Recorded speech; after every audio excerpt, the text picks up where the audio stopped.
Art of Lebanese Cooking. This was a gift from someone very dear to me. Art of Lebanese Cooking is in English, so I'm going to be looking at it with you. I may or may not read.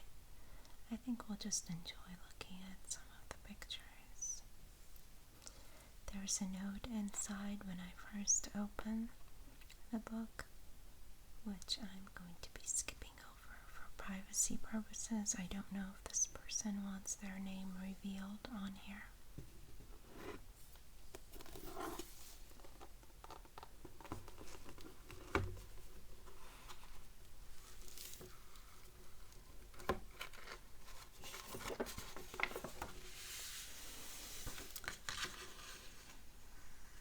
In the first page here, they have Tabbouleh. Now, they've decorated the Tabbouleh with lettuce. It is customary in the Mediterranean to eat the Tabbouleh spooning it into the lettuce. So you spoon your Tabbouleh into each leaf and you eat it like that, very crunchy and yummy. And on top they've decorated it with tomatoes and the heart of the lettuce standing here in the middle. The picture is very poor quality in my opinion as a filmmaker, because there's no definition, clarity, or color. Colors aren't vibrant, and I'm not interested in the plate or the tablecloth taking over 50% of the image. I want to see the Tabbouleh, not the decoration. So I have a video which I will link into this one and put it up in the upper corner, where you can click on the link. That'll take you. My mom was making Tabbouleh. Down here we have broiled fish. So there are no recipes yet. They're just showing off and showing us how capable they are. And they have lemon wedges all around the fish. And they have radishes and lettuce decorating around it. And it looks like over here we might have, I don't know, it looks like some sort of a green leaf. Now, in Lebanon, we eat more yellow lemon. We don't eat the green. The green lime is mainly for beverages. We mainly use the yellow.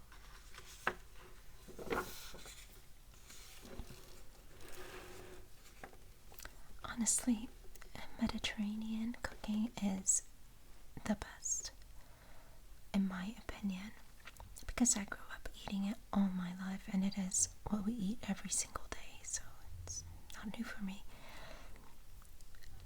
They've done, I'm just not going to insult the photographs anymore. Let's just move on. So this is called brown siyadi, rice only.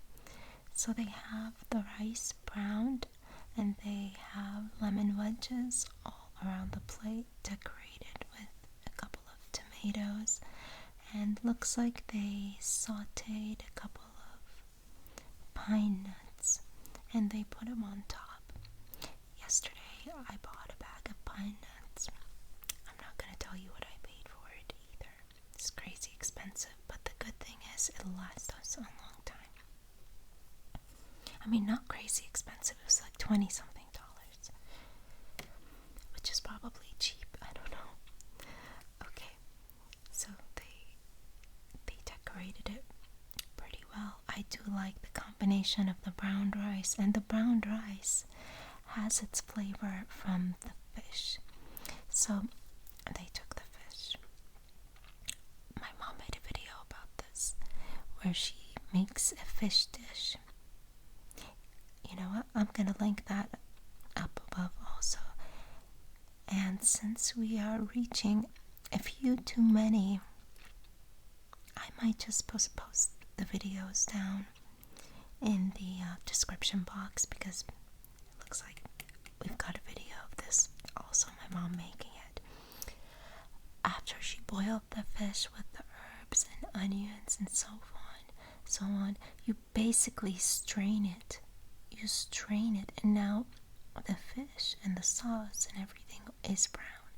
And then you cook that sauce in the rice, and the rice becomes brown rice. Brown siyadi. I'm gonna post both videos in the description box. Hopefully I don't forget. I'm sure I will not. Over down here, it is brown siyadi with fish. Now the one my mom made, I believe she included the fish, but she had it like in pieces, and she picked out the bones from inside, which I was very appreciative of. But over here they have the same bowl that you see, again, with a fish baked on the side. So they use the fish sauce in this, but then on the side they baked another additional fish, so you can have fish with your fishy rice. Fish with sesame oil. That's interesting. Sesame oil. So I wonder if this is the stuff you make hummus out of. You guys call it hummus. It's called hummus. Hummus. That is the traditional name. So they have again decorated with lemons. As you can see, in the Mediterranean, we are crazy about our yellow lemons. Down here we have fish kibbeh. So they made the kibbeh. I believe my mom made a video also of kibbeh. If not, then we will make one in the future. They use burghul, the same wheat that we use in the tabbouleh. We use burghul along with the meat of the fish, and probably onion, and that sounds interesting. I've never had this, but it would probably be pretty good. And again, they decorate it with tomatoes, radishes, looks like finely chopped parsley, and the kibbeh has been cut up into pieces and laying over here like in a decorative way. And they serve it with lemon wedges because it's fish. You gotta have fish and lemon.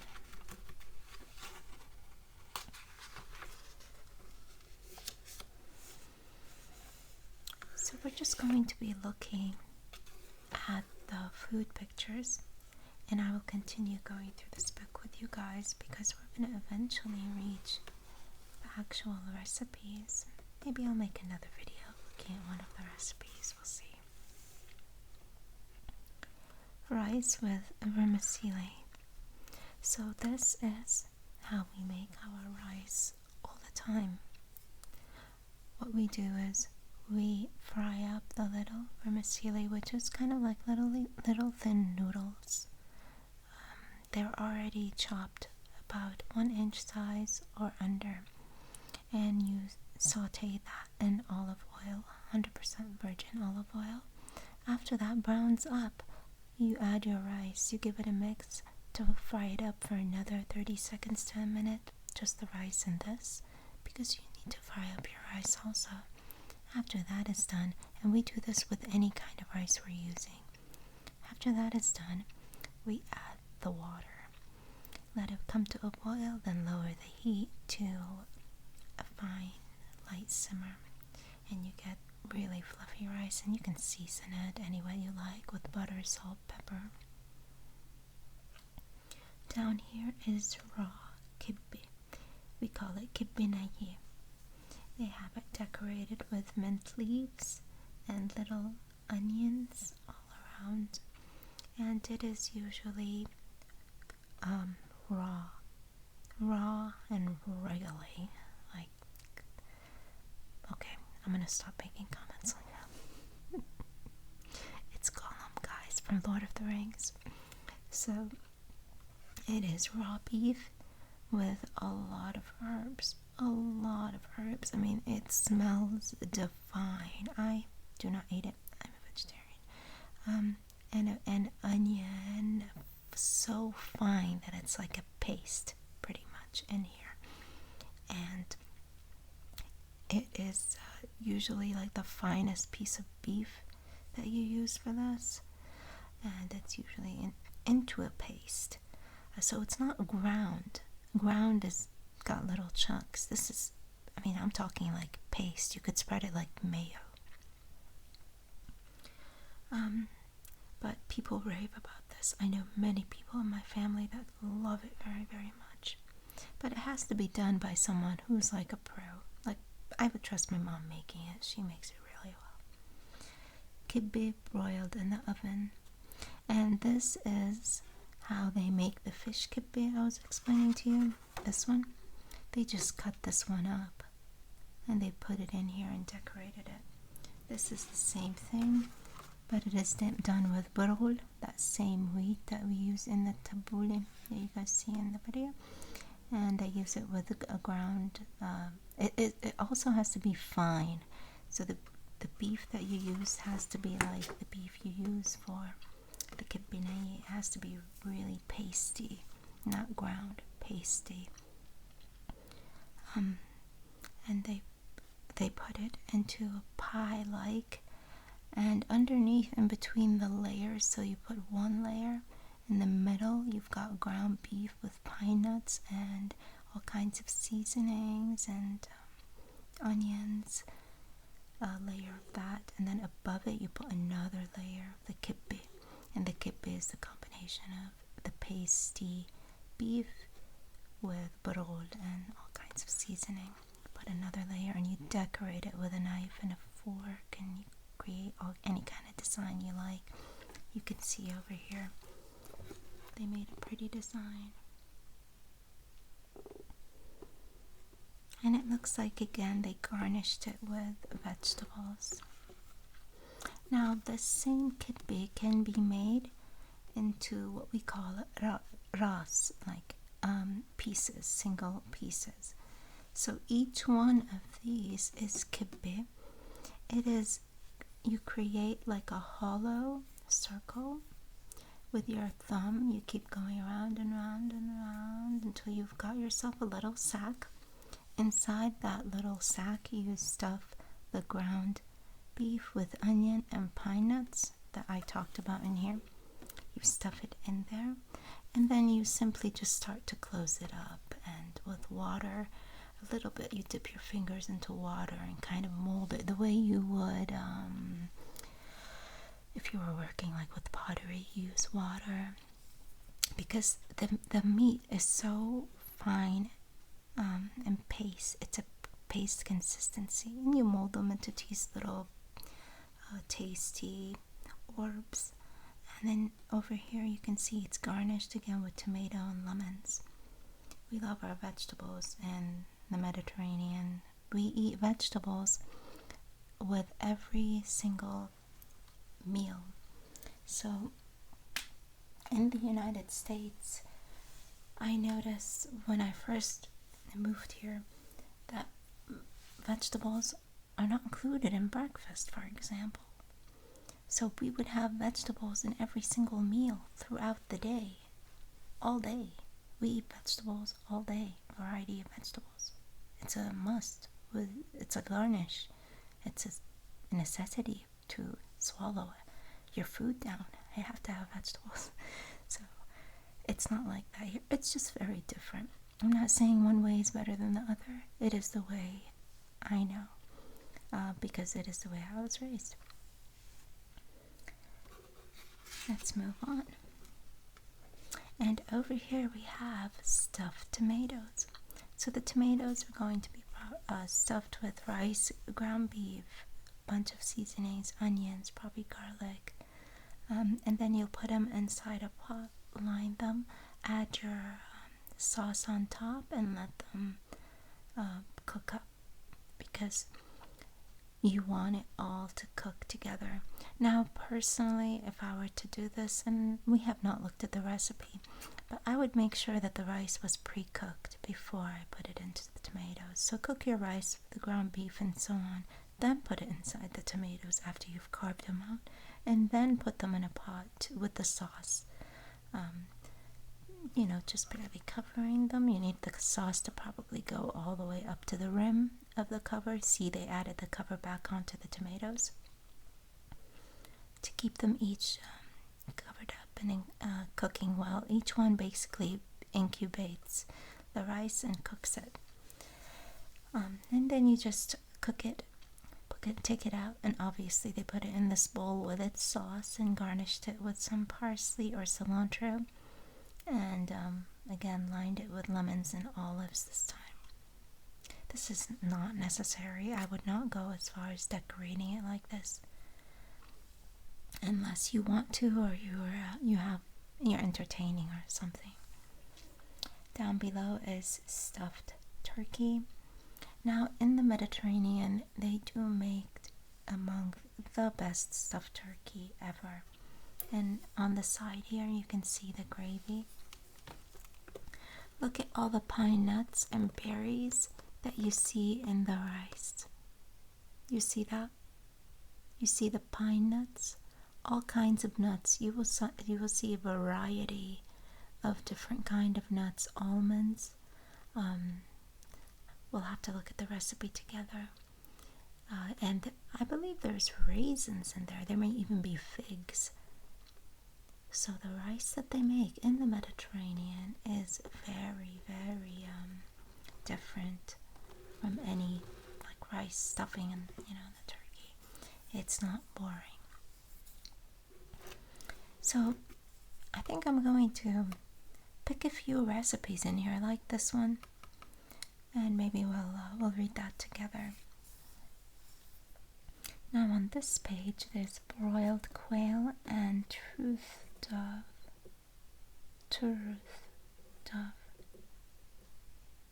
Interesting. And it looks like they've wrapped the quail inside some meat. I'm not at all familiar with this. This is not something we've ever had.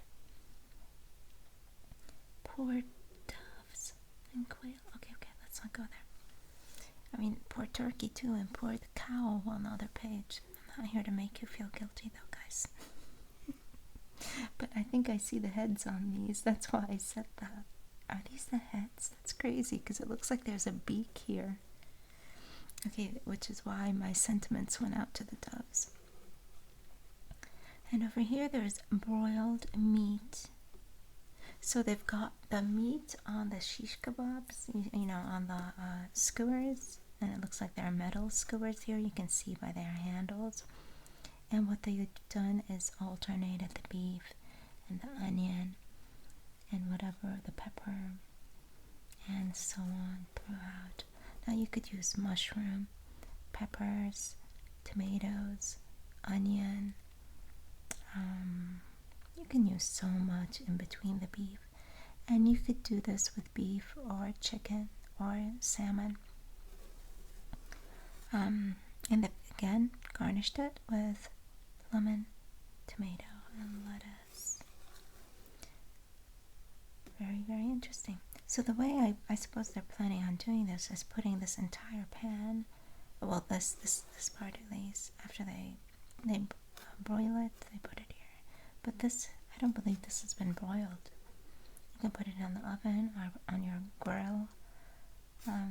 Make sure it's cooked, and then I guess you could display it like this.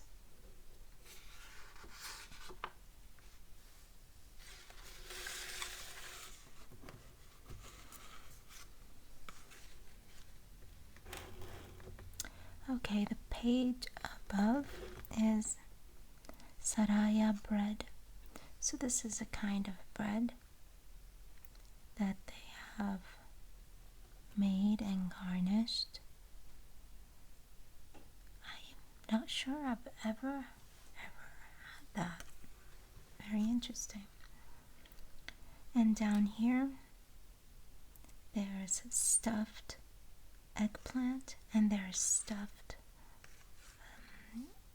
we call it kusa.